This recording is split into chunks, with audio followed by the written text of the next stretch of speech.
Очередное дело о нападении пса на ребенка было выиграно в Ухте. 9-летней девочке по решению суда будет выплачено 30 тысяч рублей за моральный ущерб. Заплатит администрация. И это не первый случай. Ранее 20 и 30 апреля были приняты судебные решения о выплатах в 100 и 50 тысяч рублей еще двум несовершеннолетним ухтинцам, пострадавшим от нападений бродячих псов. А через 2 недели подобное дело будет слушаться и в суде Сосногорского района. Виктория Науменко о том, как родители пострадавших добивались правосудия. 9-летняя Даша Маргунова из поселка Нижний Одес Сосногорского района сейчас отдыхает с семьей в Брянской области. Но этот отпуск не обходится без лечения последствий нападения собаки. Все произошло в апреле в родном поселке. Времени прошло немало, но до сих пор ребенок вынужден посещать процедуры и уколы. В начале августа Даше предстоит последняя из обязательных прививок. Там проходит процедура электрофорез. Это у нас 5-я процедурка. Осталось еще 5. Пес на Дашу напал, когда она с приятелем каталась на велосипеде во дворе своего дома. Девочка получила рваную рану щеки и провела с мамой в Ухтинской больнице больше 2 недель. Швы сняли, раны затянулись, но шрамы все еще дают о себе знать.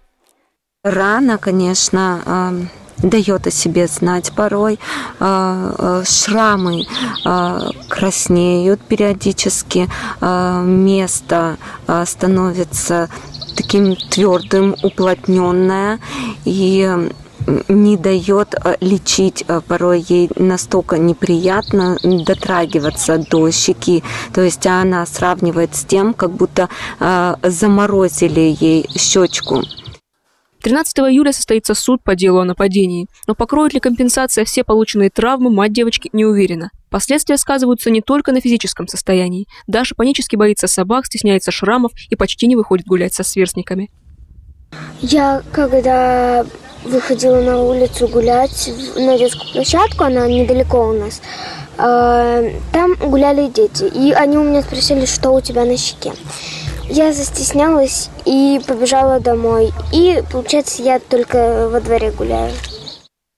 Все необходимые документы по делу, которое ведет прокуратура Сосногорска, Офелия Маргунова собирала сама. А вот в Ухтинской прокуратуре пострадавшим готовы давать подробные консультации при обращении.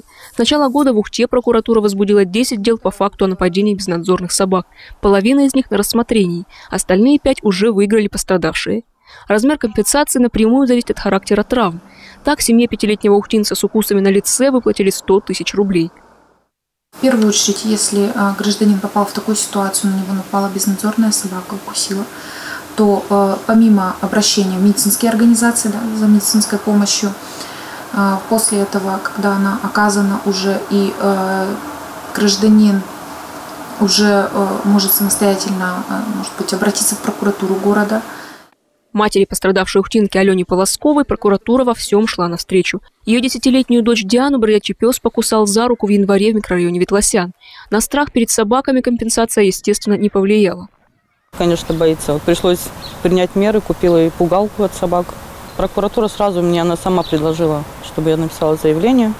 Вот написали, через 2 месяца прошел суд, слава богу, в мою пользу. Вот, суд назначил выплату.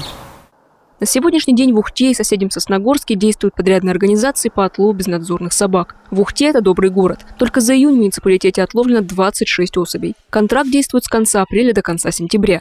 В Сосногорске муниципальный контракт заключен в середине июня. Ветеринарный центр будет заниматься отловом до середины августа. В обоих муниципалитетах схема по-прежнему одна – отлов, стерилизация, чипирование и возвращение собак в места обитания после передержки. Виктория Науменко, Павел Лагутин, телеканал Юрган, Сосногорск, Ухта.